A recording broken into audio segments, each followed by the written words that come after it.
30. I am Chair Irma Clark Coleman, and we have with us Commissioner Jonathan Kinlock. We have the other three who have excused absences. Roll call. Okay, go ahead. Well, thank you. Commissioner Kinlock. Present. Commissioner Garza has requested an excuse. Commissioner Clementi has requested an excuse. Commissioner Dobb has requested an excuse. Commissioner Clark Coleman. Here. You do not have a quorum present. I do not have a quorum, so we'll just be taking this information and then we'll just send it on to full board. We won't be taking votes on it. We'll just simply send it on to full board because we do not have a quorum. Okay, Madam Clerk. B, Chairwoman's remarks. I have none. Moving to item D, unfinished business. There is none listed.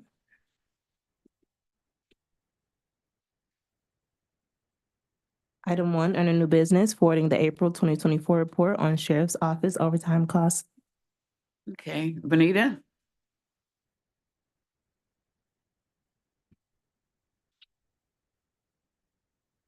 And we have Chief Michael Turner here also. Morning. Good morning. Good morning. So the overtime report that I've submitted for you for the month of April, we have for our fiscal year 2024 through the March 31st, 2024, our overtime budget is at 8.3 million. The actual cost as of today, as of March 31st, is 9.7 million. That takes us 1.4 over the actual budget at this time. We are budgeted for 1,070 positions. As of today's date, we have 379 vacant police positions and 44 civilian. I do want to mention that as of 2009, and we've always had, as of 2009, it was always 100 to 150 vacant police positions that were on the books. So how long has it been since you've had a full? I've been in, good morning, Michael Turner, Chief of Staff, Wayne County Sheriff's Office. I've been in this position since 2009. And we've, since 2009, been a minimum 150 plus short. Since George Floyd, it escalated. We have today, as you know, done more in recruitment the past year and a half than we've done the previous 12. Still not enough.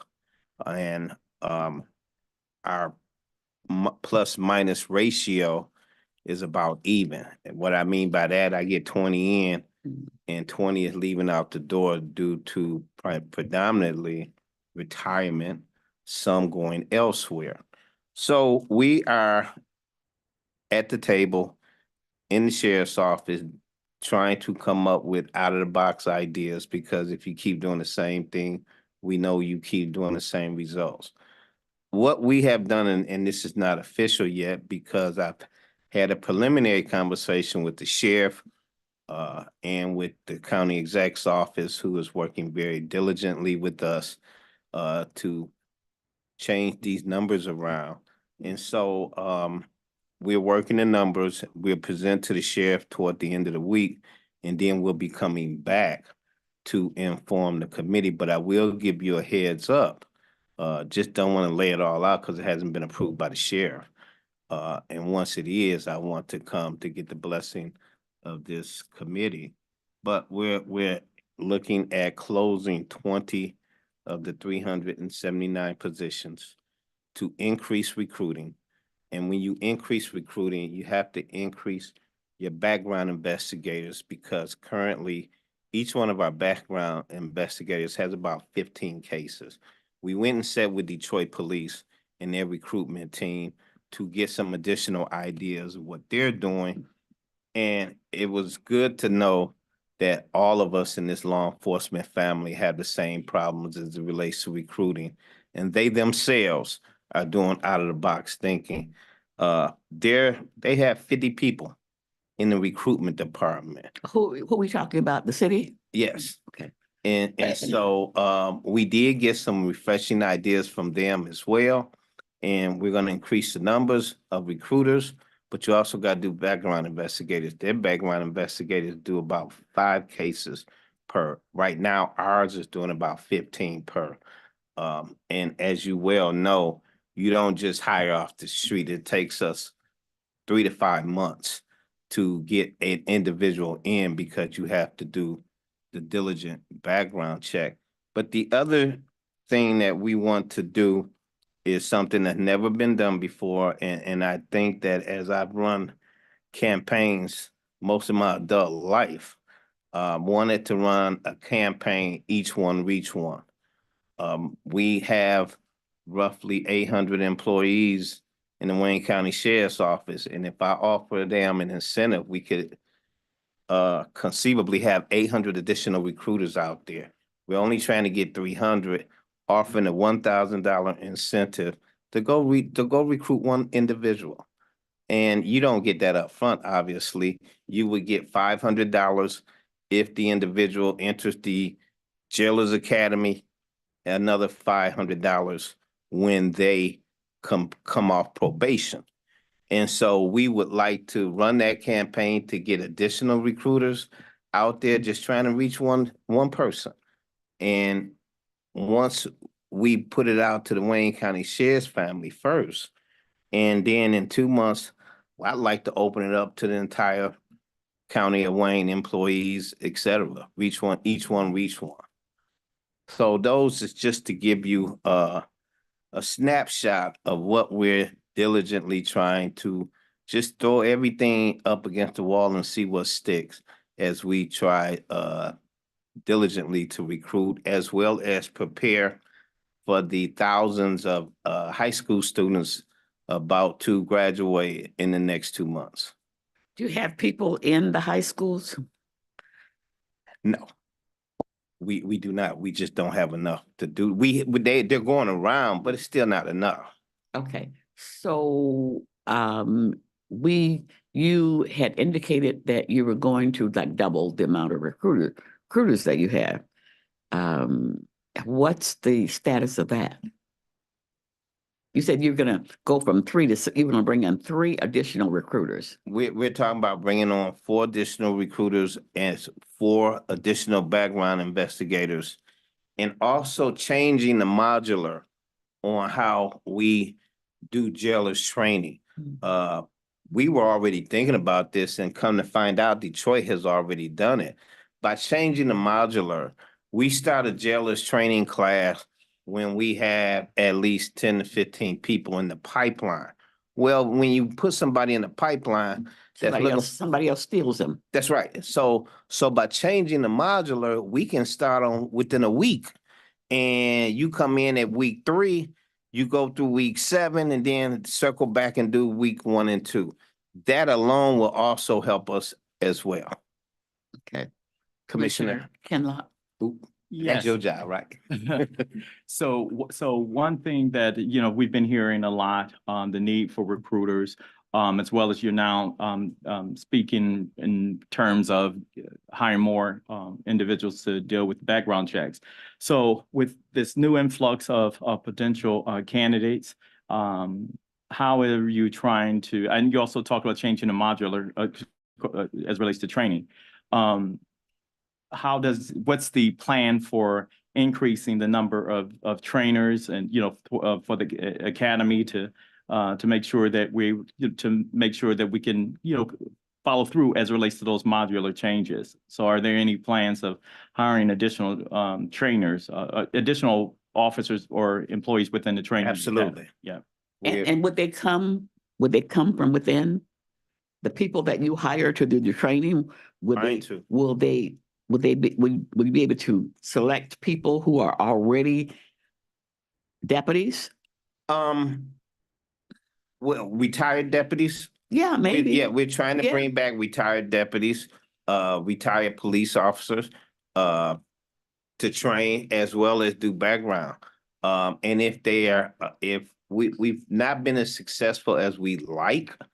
And so we try not too often, but if we see it's an individual that has the skill set to go outside the law enforcement family. We're also talking with the CEO's office of professional. They have a professional recruiter team.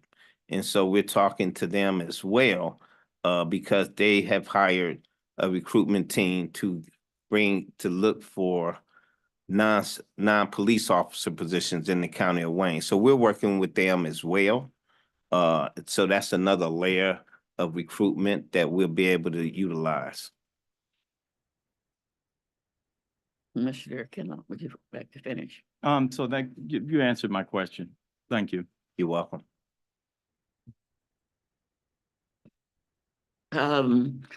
Walk me through the timeline of a person that you go out and recruit today. If you went out to one of your recruiting fairs and you were able to recruit a person, walk me through what that whole timeline looks like. Probably about 6 to 7 weeks.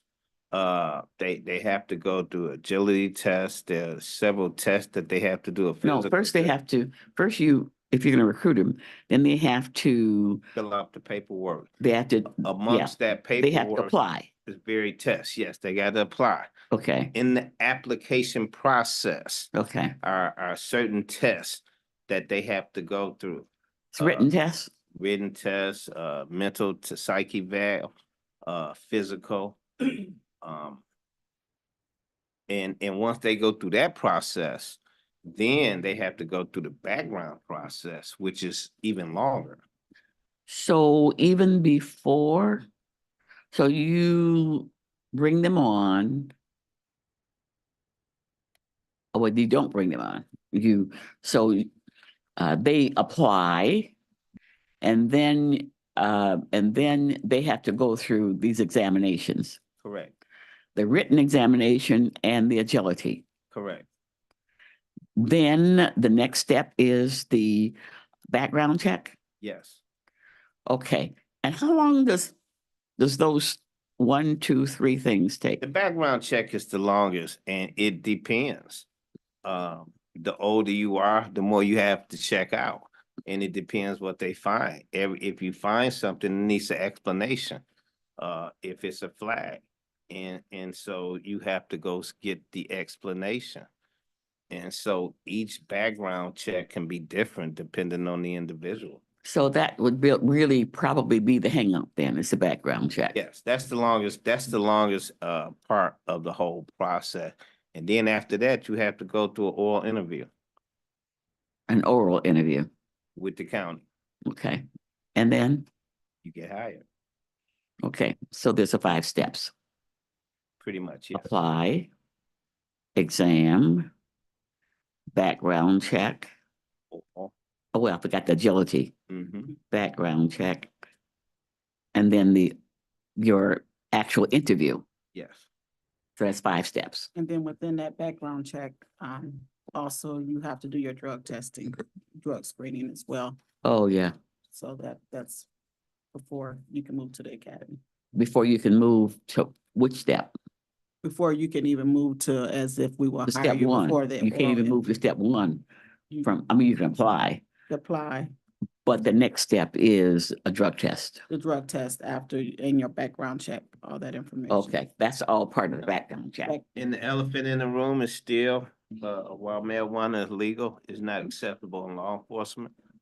So that's still an elephant. Yeah. Yeah. And of course, they can't have any infractions. Felonies, some misdemeanors will deter as well. Misdemeanors also? If it's a high misdemeanor, Hmm. So those are the challenges, and these aren't new, these are the challenges that's always confronted law enforcement. It's just unfortunately exacerbated since George Floyd. Hmm. But one of the things we're very pleased of through the county executive and labor relations, they've got a historic contract and a new building that we are so excited to get ready to move into, that we also believe those will help tremendously. And I honestly believe that with this incentive, it will help us to stabilize at a bare minimum. And stabilization for us is to get within 100 openings. Yeah, well, I do agree that your best salespeople are your employees. No question. I do agree with that, and the incentives to me make sense. Um, I don't know if you can expect your employees to go out there and recruit for you if they feel like, nothing in it for them. $1,000. Now, yeah, with the incentive, yes, it will be. And just That- one, that- just Mhm. one. I've got 3 that I'm going to without the $1,000, but that just get me even more excited too. We could all use a little extra income.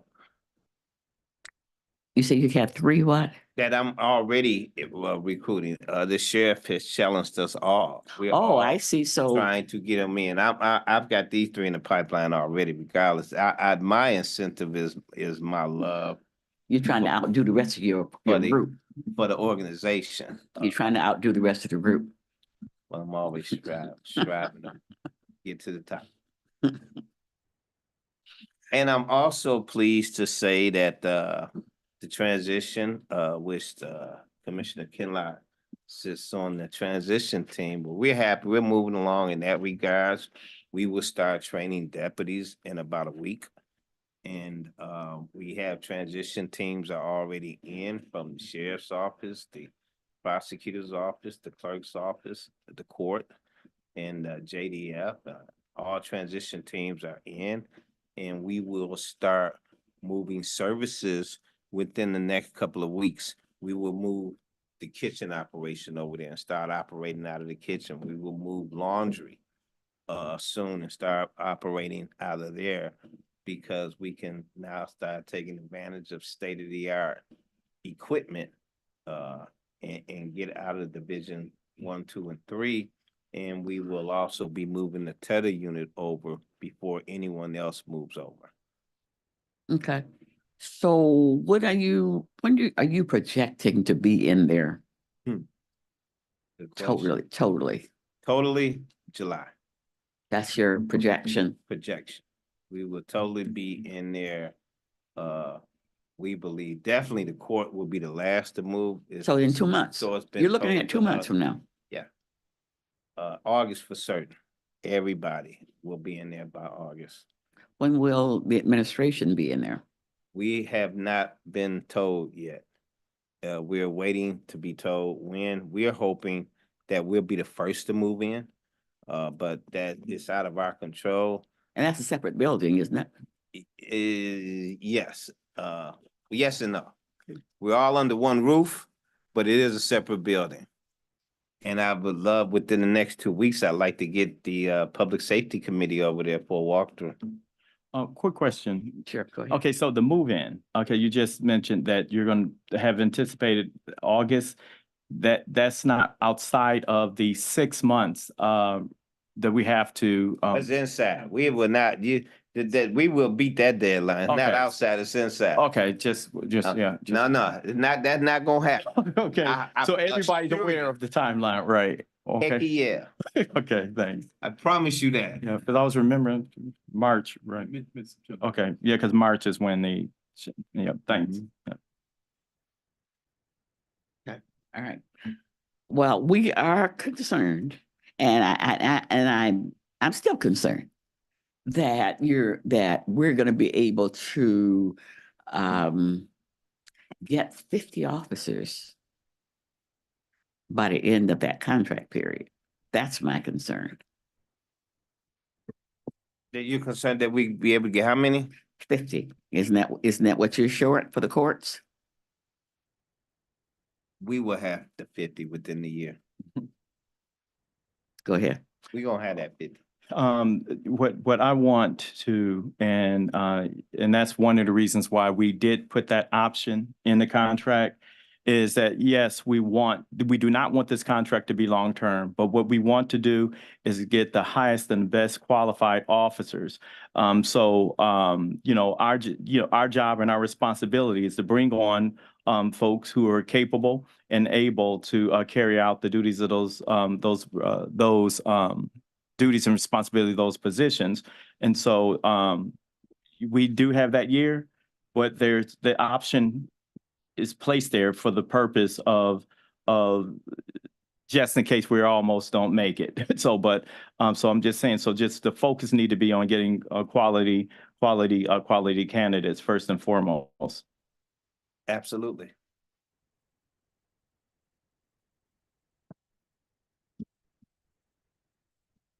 Okay, so I guess my question still, I'm wrestling with these recruiters that you had promised us you were going to get. So where does that stand? Where does the and then what process do you have to go to get them on board? So the process stands where we had to identify the money to bring them on. And so our best way of identifying the money was to close 20 positions of the 379 that are open. I see. So that's what you mean when you said we're going to close out. Correct. And so that we can create the money to be able to go out and hire the recruiters so that we can put forth our best foot and accelerate our recruitment efforts. So have you been able to close these positions out? We're working on it now. You're working on I'm closing. identifying positions now as we speak. If they're vacant, if No, but It's a process, Madam Chair, as you well know. you don't have anybody in them. and we're also in the middle of budget preparation as of now, so we're going through and really reconciling our positions before I submit our budget requests. Go ahead. In regards to that, we, during the whole budget process, asked for folks to do exactly what they're doing, utilize those vacant positions. We talked to the prosecutor's office, and if we have to come back and amend the budget, Right, then we put 'em can back do in. that. So absolutely utilize those dollars if they will help, to offset and right. So do you think you're gonna have a problem? Okay, so you're identifying the holdup now is identifying the funds. No, we've identified. There's no holdup. It's just going through the process. There's no holdup. We are moving through the process, making amendments, and coming to the commission for a final approval. Good question right quick. This is to our staff, Mr. Adams. Okay, so if they identify vacant positions within the same category, can't they just move those around appropriately? Or does it have to come back to the commission for any action?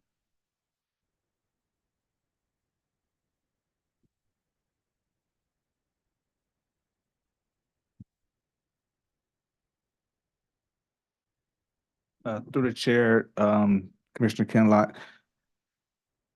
If you're talking about moving the money around, it depends on what line items that they're moving money from one to another. If it's in the same major category, Right. then it doesn't come back to the commission. If it goes outside of the major category personnel, then it would come back to the commission. So if it's all just within personnel with various line items within personnel, that's the category that it would not necessarily have to come back for. Correct. But moving money does not necessarily mean that you're losing the positions or the positions are no longer there. It's just a money transfer. But sometimes when elected officials or departments move money, sometimes they may be in danger of losing those positions, budgeted positions as well. That's why a lot of time it does not happen because they don't want to lose those positions for future fillings. Well, they're informing us, and so we'll keep that in mind. Correct. Thank you.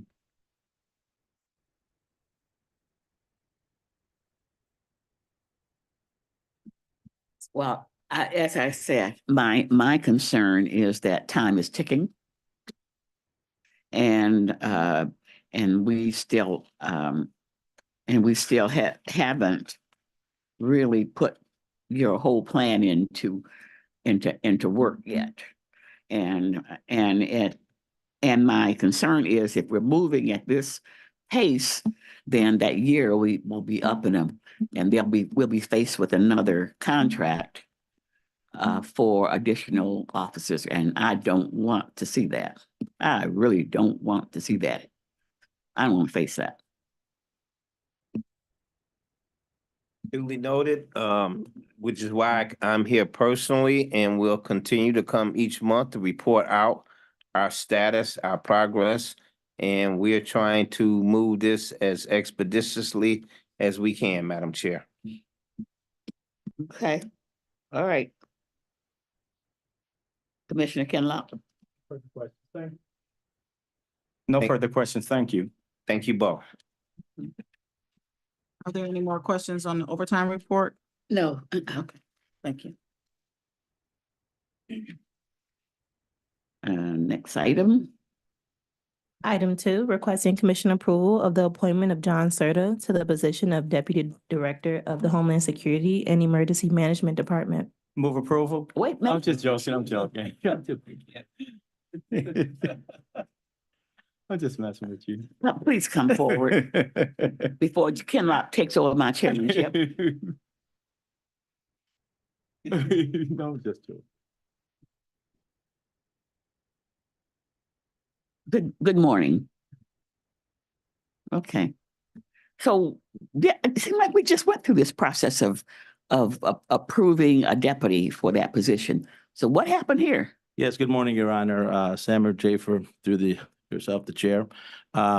We had a Deputy Director, Nathaniel McQueen, Yes. who was on a transition team with the Juvenile Justice Department, where the state was, it was under their control and supervision, now has gone under the county. While on that transition team, he did a good job there and was offered a position. And he liked the challenges that were there for him and took that position. So Therefore, is he still with the county? yes, he is. He's still with the county, but he's in a different role. Correct. He's chief of something within the administration of the juvenile department. Oh, I see. I was gonna say, we just filled this position a few minutes, Yes, we a communicate. few minutes ago. Yeah, we did, ma'am. You're right, Your Honor. It's been over a year. Has it but, been that long? It has. Okay. All right. Well, go ahead. Well, good morning, and thank you for this opportunity to speak to you, Madam Chair and Commissioner Kinlock and all of the staff. Appreciate the opportunity to talk to you in person.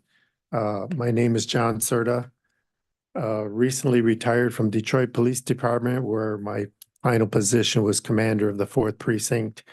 I was born and raised in Detroit. I'll try to keep this brief, and please ask That's me any okay. questions Go or ahead. stuff. We But need to know that information. well, thank you. Yeah, I was born and raised in Detroit, graduated from Wayne State, both undergraduate and law school. So my career with the city started out in the law department, worked there for 5 years, and then I transferred over to the police department. Started out as a street officer and worked my way up to commander. You went from So- law school to a police officer, Yes. patrolman? In fact, not just law school, but also a staff attorney with the city of Detroit. Okay. Yeah, and I actually always wanted to be a police officer and kept putting that aside. And so got through law school and became staff attorney and thought I would, when I got the opportunity again to go into the police department, I figured I would do that for a couple of years and then go back to lawyering. But once I've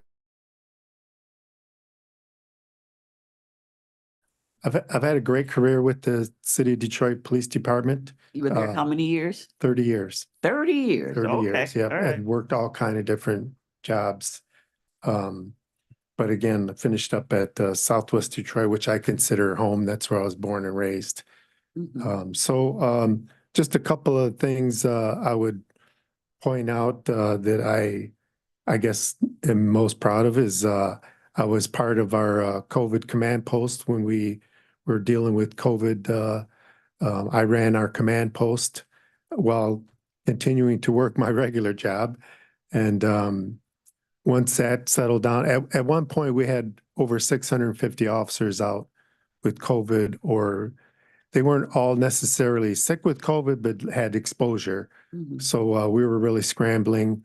So our job was to make sure they got proper treatment and care while also making sure we were staffed at the precincts at patrol level. We had to do a lot of jockeying around of personnel to make sure that we were answering all our police runs. And when that settled down, me and my team were sent over to the testing center where we were testing all of our officers on a regular basis. So we did all that while maintaining our jobs. Switching gears a little bit, I was part of the team responsible for bringing body worn cameras to the department. I was part of the team responsible for bringing active shooter training to the department. I've worked precincts, districts, and very specialized commands because of my law background. So I've had a really good career at the police department, and this opportunity, when it was presented, I thought was fit me very well, and I'm excited to add to this great team that Sam has at Homeland Security, and if approved by you all. So how long ago did you retire from the police department? Just over a year ago. Oh, okay. Okay. Okay. Well, sounds good. Yep. I also had an opportunity a couple of times to work with Mark Diaz on recruiting efforts.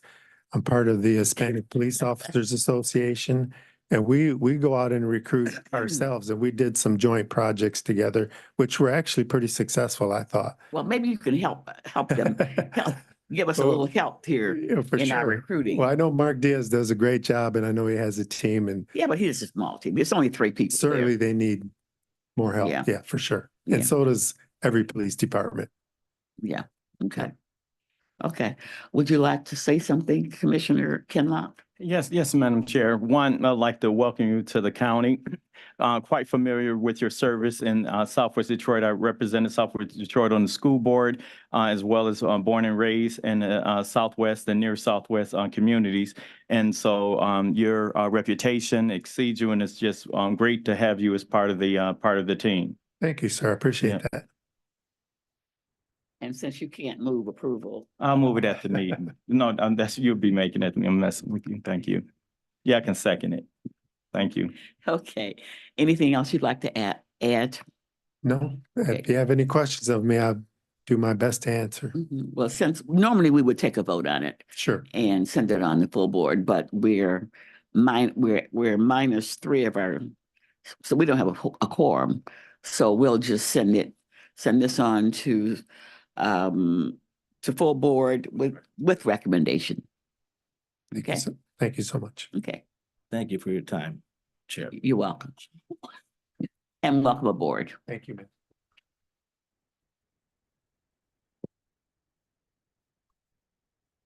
Next item. Item 3, requesting commission approval of a 26-month high crime community support grant agreement with the Michigan Department of Treasury Revenue Sharing and Grants Division for the Prosecutor's Office to address case backlogs through retention, recruitment, equipment, and training. Okay, Tony. Good morning. Through You're the on. chair, Tony Guerrero, Chief of Legislation, Grants and Community Relations for the Wayne County Prosecutor's Office.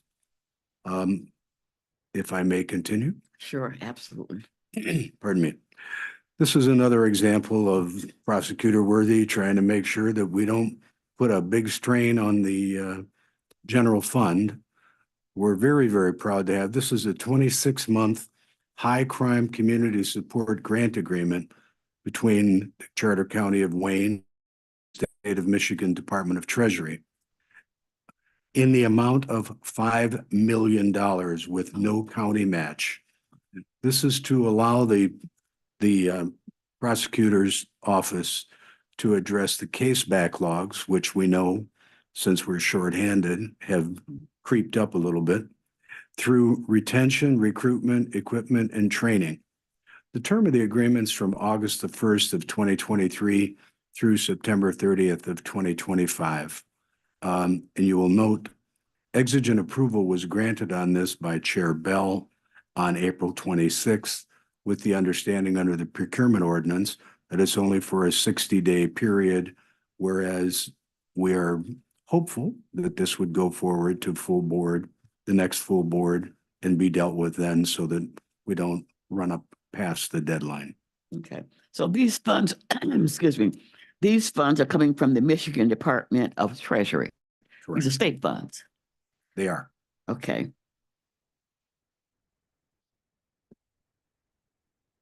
Any questions?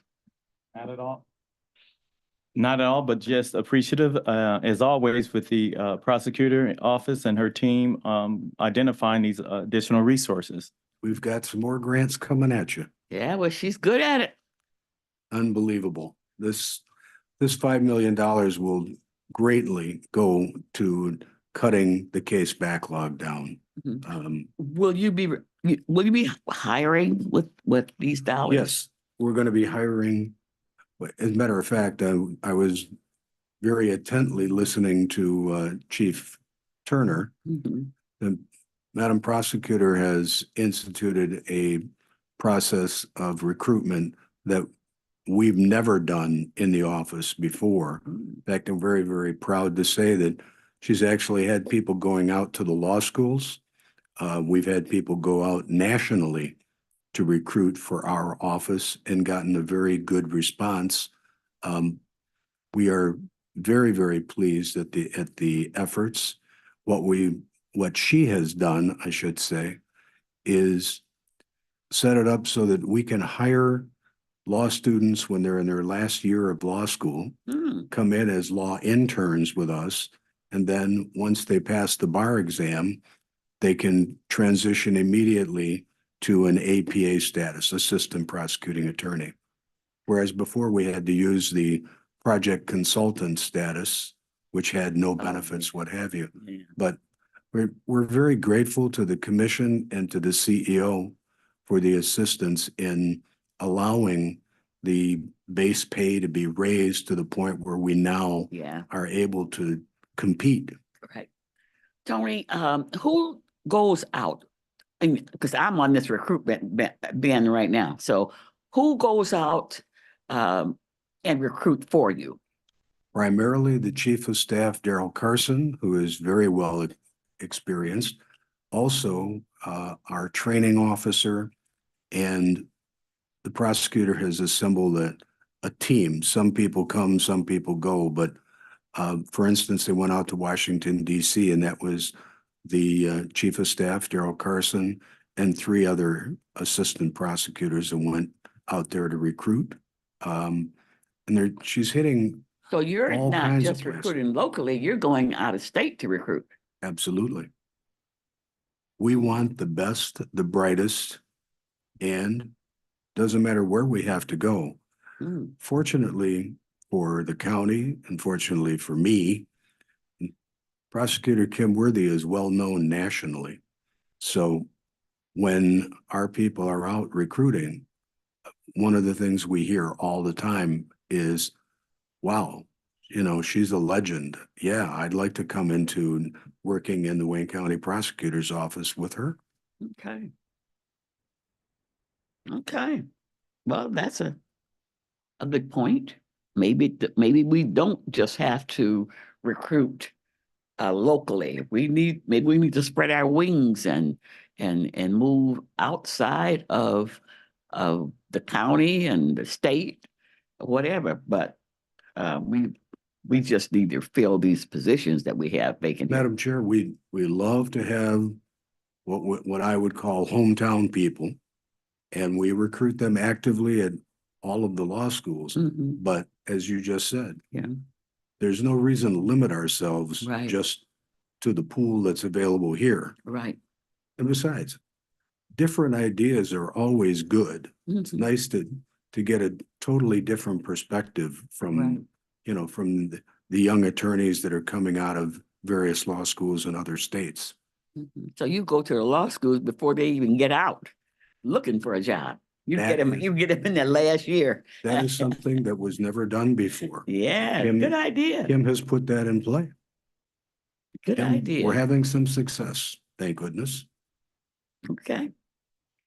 All right, so we will be forwarding this on with recommendation, Thank you, Madam Chair. and thank you. Forwarded with recommendation. Mhm. Okay, yeah, all three items will be, let's see, items number 2. Well, 1 is a report. 1 is a report, but 2 and 3. Yeah, okay. We'll be forwarding all 3. Well, that's the last one. Okay. We'll be forwarding all items 1, 2, and 3 on to full board with recommendations from this committee. Next item. F, such other matters as may be properly submitted before the committee. I've not been informed of any. Oh, yes. Thank you. Ebony, please come forward. You can have a seat, Ebony. You don't have to stand. And congratulations on your daughter getting how many millions of dollars in scholarships?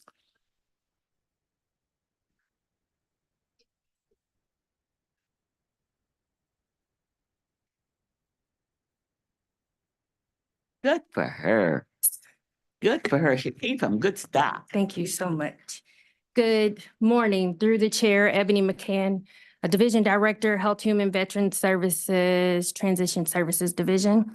I am before this honorable body as a courtesy to share with you my intent or to inform you that I have requested exigent approval from Commissioner Chair Bell for the submission of the Michigan Department of Corrections fiscal year 2025 funding application.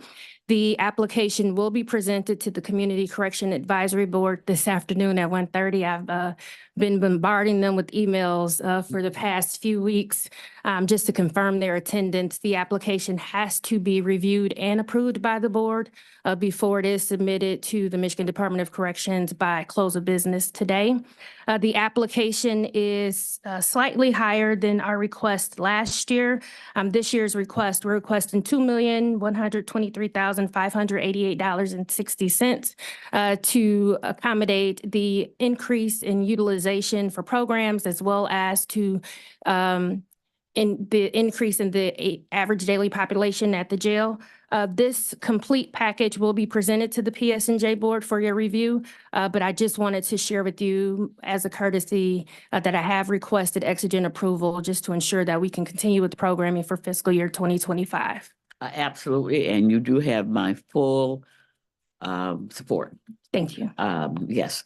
Do we have a quorum for the meeting this afternoon? For Yes. the community corrections meeting? Yes, ma'am. We have 7 in a possible. So 7 members have confirmed and 1 is a possible. So we will be able to proceed with the meeting. Okay. Okay. I know. Okay, thank you so Thank much, you. Ebony. And again, it's nice. It's nice when you don't have to come out your pocket. No one said that. She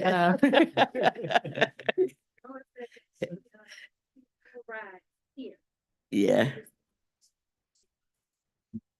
Wow. That's what you're supposed to do. So you'll be working for a while then, right? Okay.